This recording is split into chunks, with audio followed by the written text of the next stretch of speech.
High in the cloud-wrapped mountains of Persia, where the line between myth and memory fades, there once stood a fortress veiled in silence.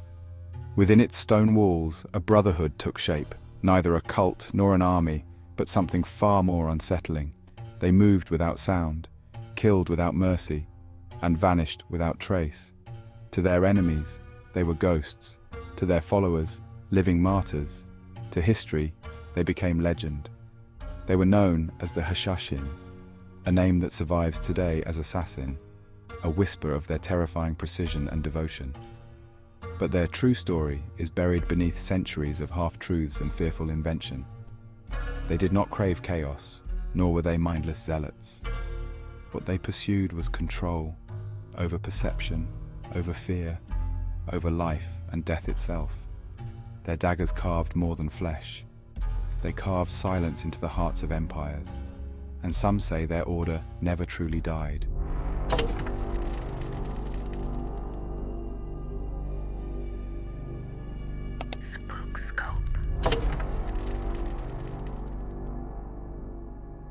Amidst the intricate tapestry of Persian society, a figure emerged whose influence would ripple through history. Hassan-i-Sabah, born in the city of Qom around 1050, was raised in a Twelver Shia family. Qom, a center of Shia scholarship, provided a fertile ground for his early education. However, Hassan's spiritual journey led him beyond the confines of his upbringing. Drawn to the esoteric teachings of Ismaili Shi'ism, he eventually pledged allegiance to the Fatimid Caliphate, a significant move given the Sunni dominance of the Seljuk Empire under which Qom resided. Hassan's quest for knowledge took him to Cairo, the heart of the Fatimid Caliphate, where he immersed himself in theology, philosophy, and the sciences. His time in Cairo was transformative, exposing him to the inner workings of a state that blended religious authority with political power. However, internal disputes within the Fatimid leadership, particularly the succession crisis following Caliph al-Mustansir's death, led Hassan to question the legitimacy of the ruling faction. Aligning himself with the ousted heir, Nizar, Hassan returned to Persia with a mission to establish a new Ismaili state loyal to Nizar's lineage.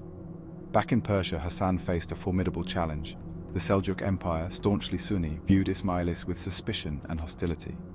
Operating clandestinely, Hassan began to build a network of supporters, focusing on regions with significant Shia populations. His strategy was not one of open confrontation, but of calculated infiltration and persuasion. Recognizing the need for a secure base, Hassan set his sights on the fortress of Alamut. Alamut Castle, perched atop a narrow rock in the Alborz Mountains, was a strategic marvel. Constructed in the 9th century by a Dalamite ruler, the fortress's name Alamut translates to Eagle's Nest, a nod to its lofty and secluded position. In 1090, through a combination of subterfuge and persuasion, Hassan successfully took control of Alamut without bloodshed. Disguised as a teacher, he infiltrated the fortress and gradually converted its inhabitants to his cause. When the time was ripe, he revealed his identity, and the fortress's governor, recognizing the shift in allegiance among his people, relinquished control.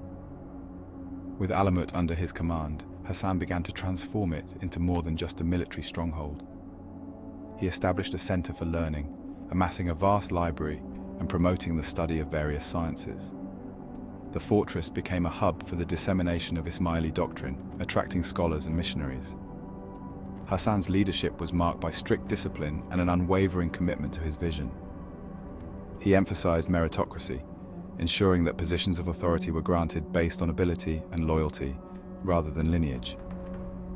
The establishment of Alamut as the nucleus of the Nizari Ismaili state marked a significant shift in the region's power dynamics. From this mountain fortress, Hassan orchestrated a campaign against the Seljuk establishment, employing a combination of diplomacy, intelligence gathering, and targeted assassinations. His methods, though controversial, were effective in challenging the hegemony of the dominant Sunni powers. Hassan-i-Sabah's legacy is complex. To his followers, he was a visionary leader who established a haven for a persecuted sect. To his adversaries, he was a formidable opponent who wielded influence far beyond his numbers. The foundations he laid at Alamut would endure for generations, shaping the course of Middle Eastern history. As the shadows lengthened over the Persian landscape, a new force had emerged, one that operated not through conventional warfare, but through strategy, intellect, and an unyielding belief in its cause. Beneath the shadow of the Alborz Mountains, behind the austere stone of Alamut's walls, began a process so deliberate and profound that it would reshape not only men, but history itself. Here, far removed from the noise of civilization and the gaze of kings, Hashashin Sabah built not just a fortress, but a school for transformation, a breeding ground for the most feared political operatives of the medieval world. The world outside knew little of what happened within. Rumors swirled, of young men kidnapped and drugged, of gardens that mimicked paradise, of illusions so powerful that boys would wake believing they had glimpsed heaven itself. These tales, intoxicating and terrifying, would seep into Western accounts, cemented by writers like Marco Polo. But the truth, as ever, was more complex and infinitely more chilling. The Fidai, or self-sacrificers as they came to be known, were not mindless killers. They were crafted through years of unrelenting discipline. They were chosen not for their brute strength, but for their pliability, their potential for devotion, and above all, their capacity to be remade. Most were recruited as boys, some orphans, others the sons of farmers and merchants, often drawn in by Daesh Ismaili missionaries operating quietly across the countryside. These missionaries spoke not of murder, but of meaning. To the poor and the disillusioned, they offered stability in a chaotic world ruled by distant empires and clashing sects. To the spiritually hungry, they offered revelation. And to the ambitious, they promised transcendence through obedience. Upon arrival at Alamut, each initiate was stripped of his former identity. The outside world, the family, the homeland, the past, was made irrelevant. Alamut became the axis of reality. Days began before dawn with prayer and meditation, not merely as acts of devotion, but as training in focus, self-control, and ascetic endurance. Food was simple, sleep was scarce, and silence was frequent. Every moment was measured, and every act scrutinized. Their education was holistic and intense. They studied languages, not just Arabic and Persian, but the tongues of their enemies, Turkish, Latin, Armenian, and Greek. They learned theology, logic, philosophy, and the esoteric doctrines of Ismailism, with a particular emphasis on the hidden meanings of scripture. They were taught the art of persuasion, of moving undetected through cities, of memorizing maps and identifying power structures within a target's household. But more than intellectual preparation, the Hashashin forged their fida'is through psychological alchemy. Hassan understood that fear was a more powerful weapon than any blade, and that control over life and death began with control over one's own mind. The fidai were trained to embrace death, not as an end, but as an offering. To die for the cause was not a sacrifice.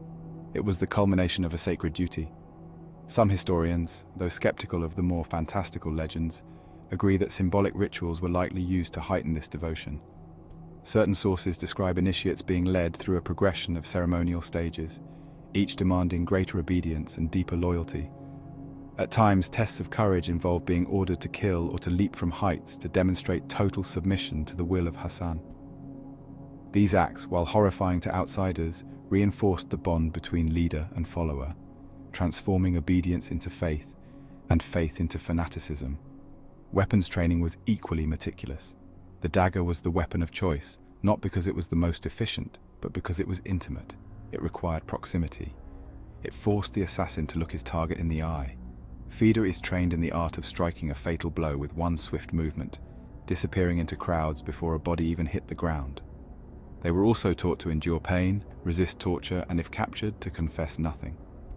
The ultimate goal of this training was not to create a soldier, but an illusion. The presence of a single fidai in a city could unnerve entire garrisons. Governors would sleep with guards at their door. Kings would look twice at their own servants. The Hashashin, through precision and terror, made themselves larger than they were. Despite the violence associated with their legacy, the recruits at Alamut were also scholars. Hashashin Sabah insisted on the preservation of knowledge. Alamut's libraries held treatises on astronomy, mathematics, medicine, and philosophy. This duality, a sanctuary of learning and a forge of killers, is what made the Hashashin so unique. They did not kill because they were ignorant. They killed with full awareness of the political and theological implications of their actions. This dissonance between brutality and intellectualism was not accidental. It was foundational. Hassan sought to create followers who could navigate the chaos of the medieval Middle East with sharp minds and unwavering purpose. In an age where political power was fleeting and religious persecution rampant, he offered a form of resistance that could outlast armies. He offered a creed, not unlike those we attribute to monastic orders, but forged in the crucible of realpolitik. To outsiders, the initiates of Alamut were monsters. To their comrades, they were martyrs. To Hassani Sabah, they were instruments, precisely tuned, patiently sharpened, and deployed with mathematical coldness. What began in the dark halls of Alamut would soon ripple across empires. But in this chapter, what matters most is not where they struck, but how they were made. The assassin was not born. He was built. What made the Hashashin more feared than any army was not the number of their blades, but the precision of their performances. Their real battlefield was the mind. In the age of crusades and caliphates, where swords clashed in dusty valleys and cities fell to siege engines, the Hashashin crafted a different kind of war. A silent, symbolic war waged not for land, but for terror and control. Unlike mercenaries or soldiers of fortune, the Hashashin killed sparingly. Their victims were carefully selected: sultans, generals, viziers, and religious authorities. Men whose deaths would send ripples through dynasties and sow disarray among ruling classes. Each assassination was not merely an act of elimination, it was a performance, a message delivered in blood. They struck in public spaces, during prayer, in royal courts, and even in broad daylight, not because they wanted to be caught, but because they wanted to be seen. What made these killings truly effective was their psychological timing. The Hashashin often chose moments of peak symbolism: religious holidays, coronation ceremonies, diplomatic gatherings, where the act of assassination would resonate far beyond the blade's reach. In some instances, they left tokens behind: daggers driven into a pillow beside a sleeping ruler, or blood-written notes left on the bodies of victims. These were not just warnings, they were declarations of presence, proof that the enemy walked among them. The method of killing, too, was ritualized. The Hashashin did not poison or attack from a distance. That would have defeated the purpose. Instead, they approached their targets up close, often disguising themselves as servants, scholars, or wandering dervishes. To stab a target in a crowded mosque or in front of their own bodyguards served to prove the inevitability of death when the Hashashin willed it. Even if the Fidai was immediately cut down after completing the task, the point had been made. The Hashashin could reach anyone, anywhere. One of the most chilling aspects of their operations was the absolute devotion of the assassins themselves. These were not paid killers. These were men who had undergone years of training in isolation, indoctrination, and ascetic discipline. Their deaths were not failures, they were fulfillments. Many willingly accepted missions that guaranteed their own demise, believing that in carrying out Hassani Sabah's command, they secured a higher spiritual purpose. Their ability to blend into their surroundings, to disappear into cities or palace courts, furthered their mystique. The Fidai would live for months or even years among a target's entourage, gaining trust, learning habits, and waiting for the precise moment to strike. And once they did, they expected no escape. The act itself was the message. In this way, every Fidai was both assassin and martyr, weapon and warning. Fear spread faster than blood. Entire cities began to change their behavior based on the mere rumor of Hashashin presence. Guards were doubled, rulers relocated frequently. Fortresses became prisons for those who once ruled with confidence. Some commanders refused important positions simply because the title made them a potential target. That's how effective the Hashashin were, not in how many they killed, but in how many feared dying. One of the most telling episodes came with the assassination of Nizam al-Mulk, the powerful vizier of the Seljuk Empire, in the year 1092. A man of towering intellect and political dominance, Nizam al-Mulk was stabbed by a man dressed as a wandering dervish while accompanying the Sultan.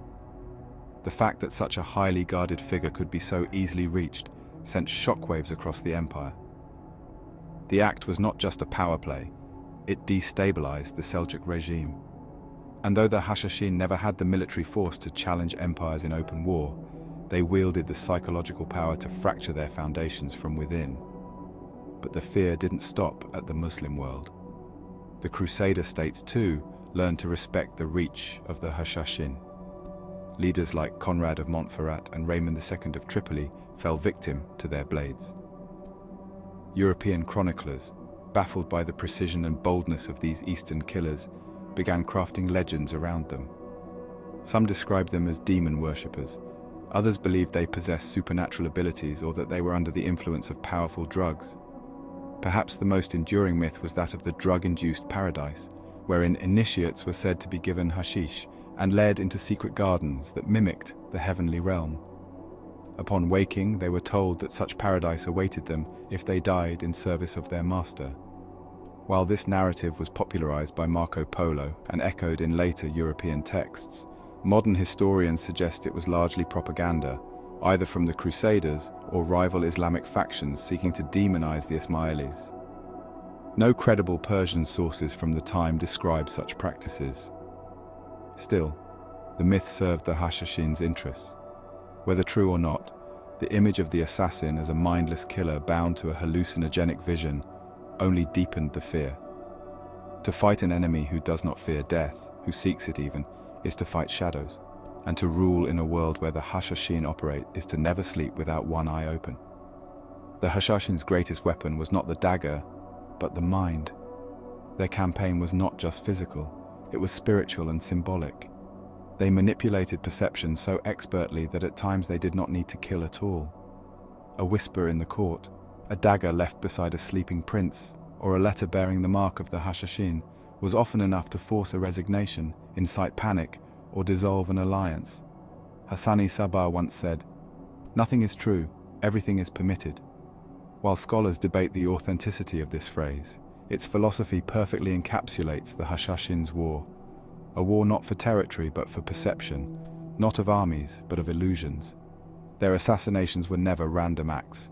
Each was a carefully composed act in a theater of fear designed to destabilize, to warn, and above all, to demonstrate that no power, no throne, no sword, no divine claim could guarantee safety.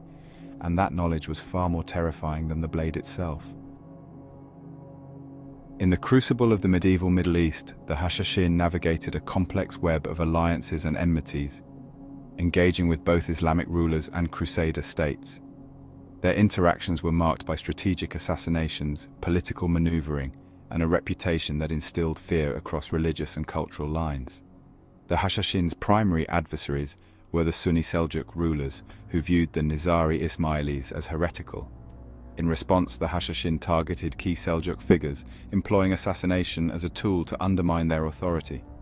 Notable victims included Nizam al-Mulk, the Seljuk vizier, whose death in 1092 destabilized the Seljuk administration. This act exemplified the Hashashin's strategy of eliminating influential leaders to disrupt the political order. Their reach extended beyond Islamic territories into the Crusader states. The Hashashin assassinated Raymond II, Count of Tripoli, in 1152, and Conrad of Montferrat, King of Jerusalem, in 1192. These high-profile killings demonstrated their capacity to influence the balance of power in the region, affecting both Muslim and Christian domains. The Hashashin's interactions with the Crusaders were not solely antagonistic. At times they engaged in diplomacy and formed temporary alliances when it served their interests. Their willingness to negotiate with both sides of the religious divide showcased their pragmatic approach to survival and influence. One of the most notable episodes involving the Hashashin and a Muslim leader was their confrontation with Saladin. After Saladin besieged Masyaf, the Hashashin's Syrian stronghold, they allegedly infiltrated his camp, leaving a dagger and a threatening note in his tent. This act of psychological warfare led Saladin to withdraw and later seek a truce with the Hashashin, recognizing the threat they posed. The Hashashin's ability to instill fear was a cornerstone of their strategy. Their reputation for carrying out precise public assassinations created an aura of omnipresence, leading rulers to alter their behavior out of fear of becoming targets. This psychological impact often achieved their objectives without the need for further violence. Their operations were characterized by meticulous planning and infiltration. Hashashin agents would spend months or years integrating into their target's environment, gathering intelligence and waiting for the opportune moment to strike. This level of commitment and patience underscored their effectiveness and the depth of their training. The Hashashin's influence waned with the rise of the Mongols, who targeted their strongholds during their expansion. The fall of Alamut in 1256 marked the decline of the Hashashin's power, as the Mongols dismantled their network and executed their leaders. Despite their demise, the legacy of the Hashashin endured, influencing both historical narratives and popular culture. The Hashashin's interactions with both Islamic and Crusader forces illustrate their adaptability and strategic acumen. By leveraging assassination, diplomacy, and psychological warfare, they navigated a volatile landscape, leaving an indelible mark on the history of the Middle East. The mountain had stood for nearly 2 centuries, aloof, impassable, shrouded in secrecy and silence. Alamut, the symbolic heart of the Hashashin order, had resisted countless attempts to breach its walls, its heights serving as both a fortress and a spiritual sanctuary. But even stone crumbles in the face of the unstoppable. And in the mid-13th century, the mountain met its match, not through siegecraft or espionage, but through the fury of the Mongols. The Mongol invasion of the Islamic world was not just a campaign of expansion, it was an annihilation. In 1253, Hulagu Khan, the brother of the great Khan Monka and grandson of Genghis, began a systematic advance into Persia, under orders to crush all forces that posed even the slightest threat to Mongol supremacy. This included the Abbasid Caliphate in Baghdad, but also the Nizari Ismailis, who had carved out a shadow empire in the mountains of Persia and Syria. The Mongols viewed the Hashashin not merely as a nuisance, but as a contagion of dissent. Their history of assassinating rulers, manipulating power structures, and inspiring rebellion made them intolerable to the Mongol way of total domination. And unlike the fractured Islamic sultanates, the Hashashin posed a unique challenge. They were invisible, decentralized, and fanatically committed. The first move came in 1253 when Hulagu sent envoys demanding submission from the Hashashin. At that time, the order was led by Rukn al-Din Kursha, a leader far less steely than Hassani Sabah. Rukn al-Din attempted to negotiate, offering tribute and surrender in exchange for the preservation of Alamut and other fortresses. But the Mongols were not interested in vassals. They demanded eradication. In the years that followed, the Mongol army began its methodical campaign. Fortress after fortress fell. The Mongols were masters of siege warfare, bringing with them engineers from conquered lands, Chinese, Persian, and even European, who constructed siege engines capable of bringing down walls once thought impenetrable. By 1256, the noose had tightened. Alamut, perched high in the Alborz Mountains, faced encirclement. Rukn al-Din, under immense pressure and possibly fearful for his life, agreed to surrender without resistance. In November of that year, the gates of Alamut were opened, not through battle, but by diplomacy laced with desperation. The mountain that had once resisted sultans and crusaders now fell to an enemy unlike any other. The Mongols did not honor mercy. After plundering Alamut's legendary library, a vast repository of Ismaili doctrine, scientific texts, and rare manuscripts, they set it to flame. Historians lament the loss of knowledge, describing the destruction as a cultural genocide. What had been a sanctuary of learning was reduced to ash and rubble. Rukn al-Din was taken into custody and sent east to meet Hulagu. According to most sources, he was executed shortly afterward, along with his family. Other fortress commanders met similar fates, often being pushed off cliffs or executed in public displays. The Mongols sought not only to destroy the Hashashin militarily, but to erase them from collective memory. And yet, total annihilation proved elusive. While Alamut fell, the ideology did not. Some fortresses held out for years. Small pockets of resistance continued throughout the region. And though the Nizari political structure collapsed, the religious network survived underground. Over time, the community would evolve, becoming more spiritual and less militant, guided by imams in hiding. What emerged centuries later as the modern Ismaili community, under leaders like the Aga Khan, was a direct descendant of those who once walked Alamut's battlements. The fall of Alamut also marked a transition in the very idea of the Hashashin. With their political and military machinery dismantled, they slipped into the realm of legend. European chroniclers, having long speculated about their mystical powers, began to romanticize them even further. The image of the black-cloaked assassin, skilled in the deadly arts and loyal unto death, became a fixture in medieval imagination. What the Mongols could not destroy was the myth. The symbolism of Alamut's fall is powerful. It represented not just the end of a militant religious order, but the passing of an era, a shift from the age of esoteric warlords and philosophical rebels to a world dominated by empire and orthodoxy, where once small devoted communities could influence the fate of sultans and kings, now raw power ruled. The age of the dagger gave way to the age of the catapult, yet the echoes remained. Later sects, rebellions, and even revolutionary ideologies would study the methods of the Hashashin, not merely their tactics, but their discipline, their psychological mastery, their ability to transform individuals into living symbols. In many ways, they were a prototype for modern insurgency: small cells, ideological loyalty, and asymmetric warfare. As the rubble of Alamut settled and the Mongols moved on to sack Baghdad, the legend of the Hashashin began its second life. One not of geography or architecture, but of imagination. And in the centuries that followed, travelers, historians, and eventually novelists would all peer into that ash, trying to decipher what had truly happened on that lonely mountain. For while Alamut had fallen, its shadow never did.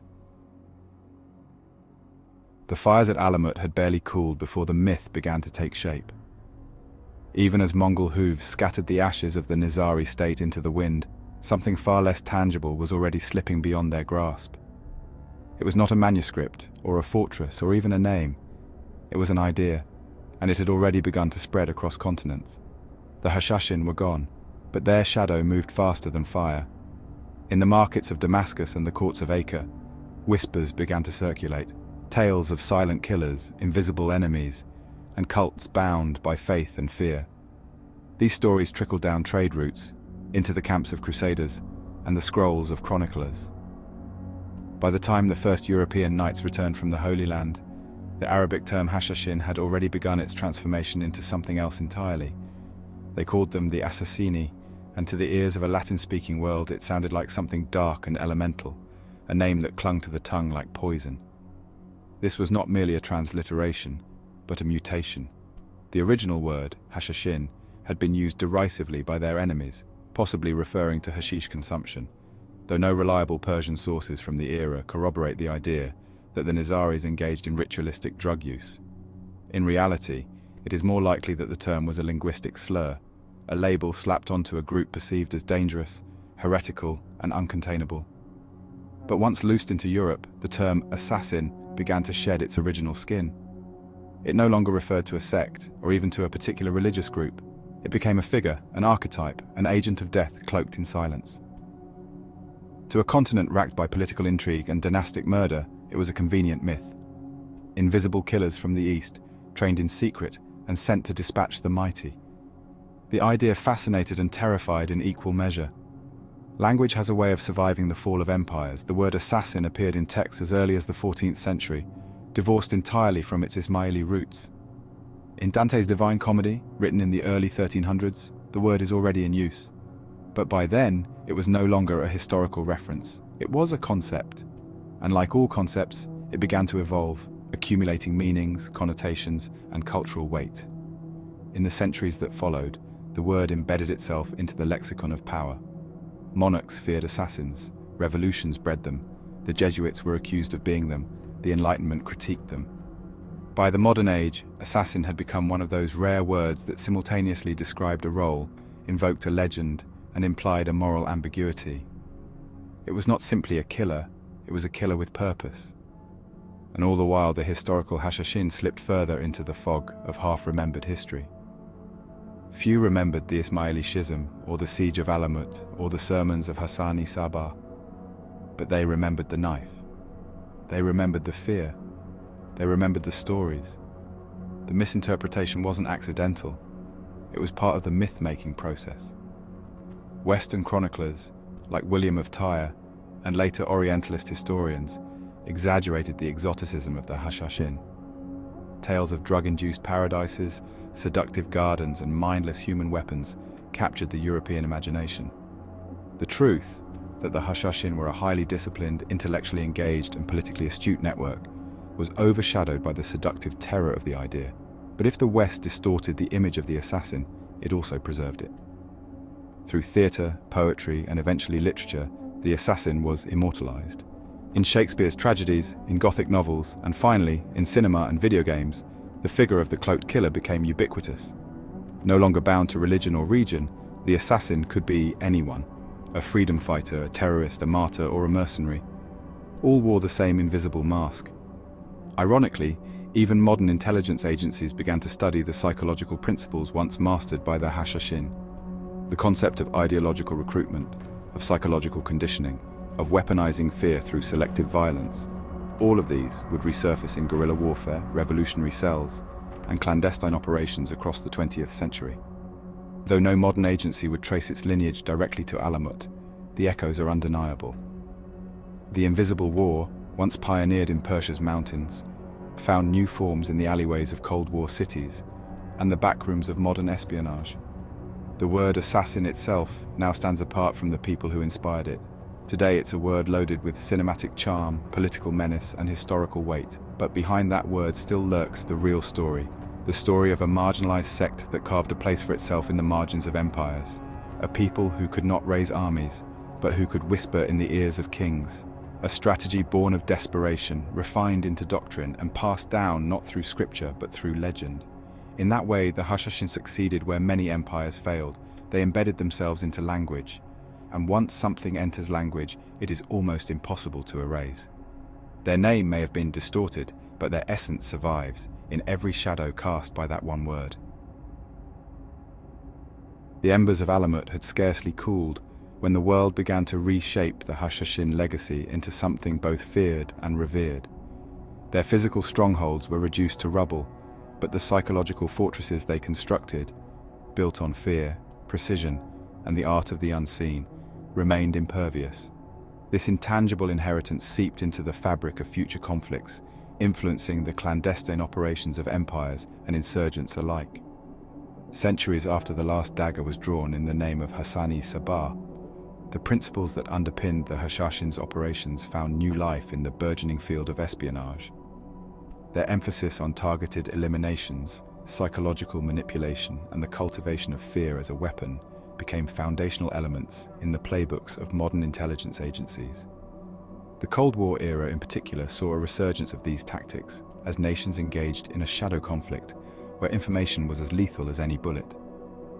In the corridors of power, the term assassin evolved from a historical footnote to a symbol of covert prowess. Intelligence agencies, from the CIA to the KGB, adopted methods reminiscent of the Hashashin's strategies. Sleeper agents, trained to blend seamlessly into foreign societies, mirrored the Hashashin's ability to infiltrate and influence from within. The concept of plausible deniability, a staple in modern covert operations, echoes the Hashashin's practice of leaving no trace, ensuring that their actions sowed confusion and fear without clear attribution. The psychological impact of their methods cannot be overstated. Their reputation for striking without warning, often in the most secure locations, instilled a pervasive sense of vulnerability among their targets. This legacy influenced the development of psychological operations in modern warfare, where the goal is not just to defeat the enemy physically, but to erode their will to fight. The strategic use of fear, misinformation, and targeted messaging in PSYOPs finds its roots in the Hashashin's mastery of perception manipulation. Moreover, the Hashashin's hierarchical structure and emphasis on loyalty and ideological commitment prefigure the organizational models of contemporary terrorist cells and insurgent groups.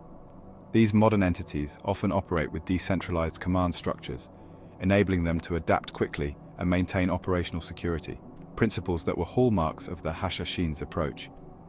In popular culture, the mystique of the assassin has been romanticized and commodified, yet the core attributes, stealth, precision, and ideological fervor, remain consistent.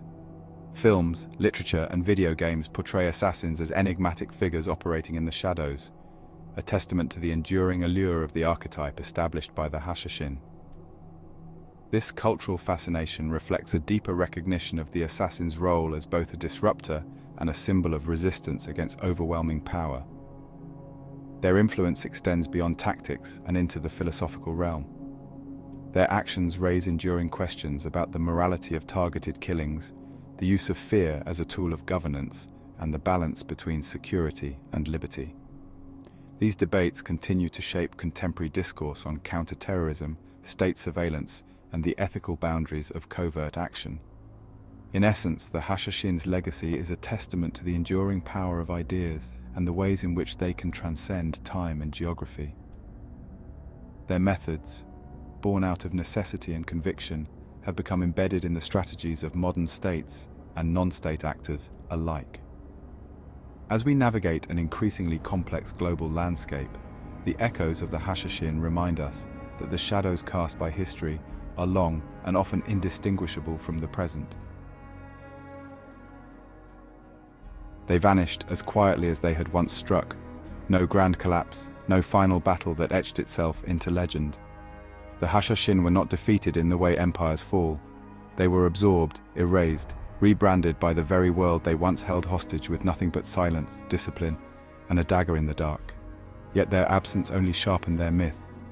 Long after their fortresses were reduced to scorched rock and their libraries turned to ash, the idea of the assassin endured.